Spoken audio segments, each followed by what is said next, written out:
السلام علیکم ناظرین، میں حکیم مسرور احمد خان آپ کی خدمت میں پھر ایک بار حاضر ہوں۔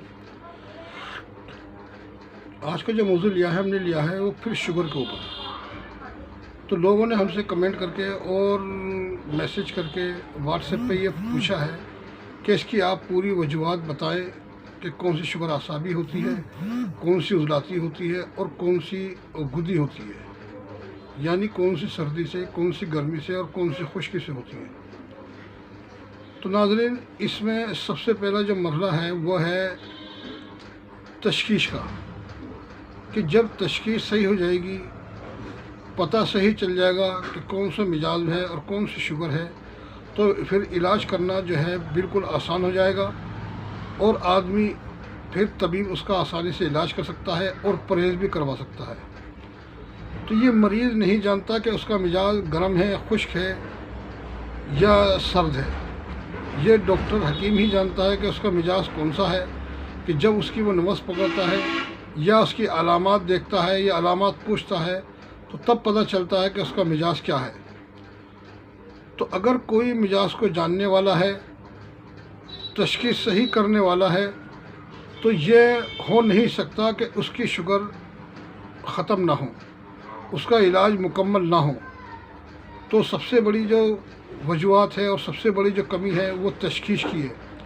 تشخیص جب تک نہیں ہوگی تب تک اس کا ڈائگنوز نہیں ہونے کا کہ مزاج کیا ہے، شوگر کا علاج ممکن نہیں ہو سکتا، کیونکہ وہاں اس کی غذا بھی تبدیل کرنی پڑے گی، اس کی دوا بھی تبدیل کرنی پڑے گی۔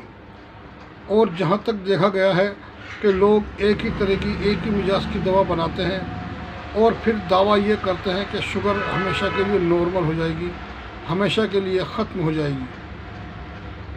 میں نے آج تک اپنی لائف میں کبھی دیکھا نہیں کہ کسی کی شوگر نارمل ہوئی ہو، یا کسی کے دوا کھانے سے کسی کے شوگر کا مکمل علاج ہو گیا ہو۔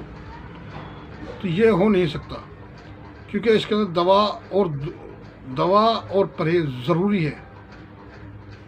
تو اس کو مد نظر رکھتے ہوئے آج کی ویڈیو بنا رہا ہوں، کہ اس لیے کہ لوگوں کو سمجھ میں آ جائے۔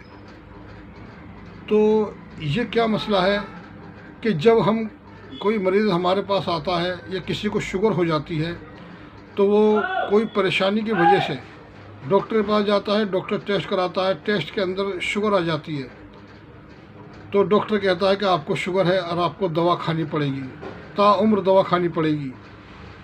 اور ہم بھی پھر اس پہ اتفاق کر لیتے ہیں، چلو جینا ہے تو دوا کھانی پڑے گی۔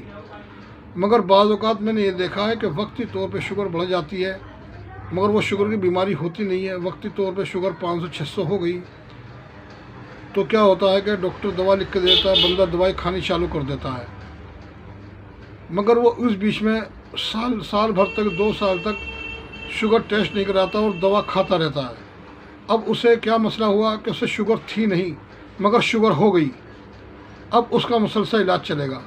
اگر کوئی مریض ہمارے پاس آتا ہے اور کہتا ہے کہ جی ہمیں شوگر ہے اور ہماری حالت بہت زیادہ ناساز، کمزوری، تھکاوٹ، بھوک نہ لگنا، جوڑوں میں درد، بی پی اور ہر طرح کی پریشانی وہ بتاتا ہے، اور ہم اس سے کہتے ہیں کہ جی بھائی آپ کا علاج 6-7 مہینے لگاتار چلے گا، تو وہ کہتا ہے کہ اتنا لمبا علاج کون کرائے گا، اتنا لمبا پریس کون کرے گا۔ تو ڈاکٹر نے ساری زندگی علاج کرانے کو کہا ہے، اس پہ اتفاق کر لیتے ہیں، مگر ہم پہ اتفاق نہیں کرتے۔ تو اس لیے شوگر کا مرض کبھی جاتا ہی نہیں۔ تو مسئلہ کیا آیا کہ یہ یقین کے اوپر بات ہے۔ اعصابی شوگر کون سی ہوتی ہے کہ اس کے اندر بندے کا مزاج ٹھنڈا ہوتا ہے، پیشاب بالکل صاف موتی جیسا ہوتا ہے، کثرت سے آتا ہے اور کھل کے آتا ہے۔ اس میں بندہ تک یہ کرتا ہے کہ ہمارا پیشاب تو بالکل صاف ہے اور بالکل صاف ستھرا پیشاب ہے، کوئی پریشانی نہیں ہے، تو ہمیں شوگر کیسے ہوگی؟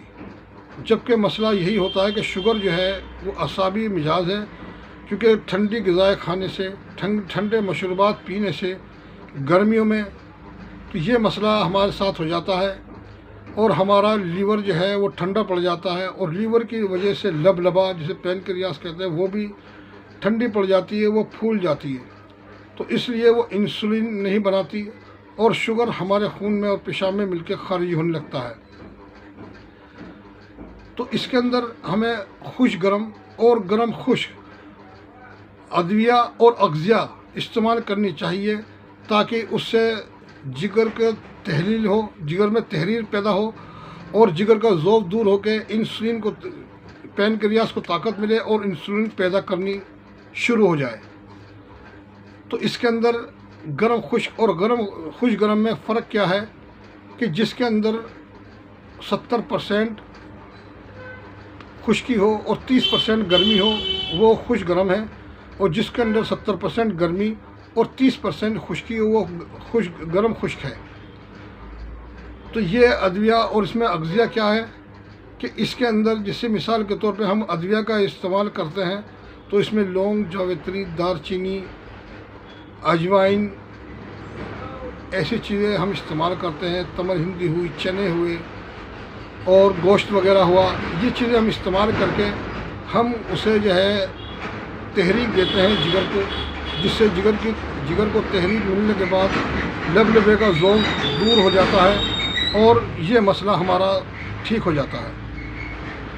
تو اس پہ آپ دھیان دیں کہ شوگر کا علاج جو ہے وہ بنا تحریک کے نہیں ہو سکتا، بنا تشخیص کے نہیں ہو سکتا، یہ غلط فہمی ہے، اور اسی وجہ سے شوگر کی بیماری دن پر دن پھیلتی جا رہی ہے۔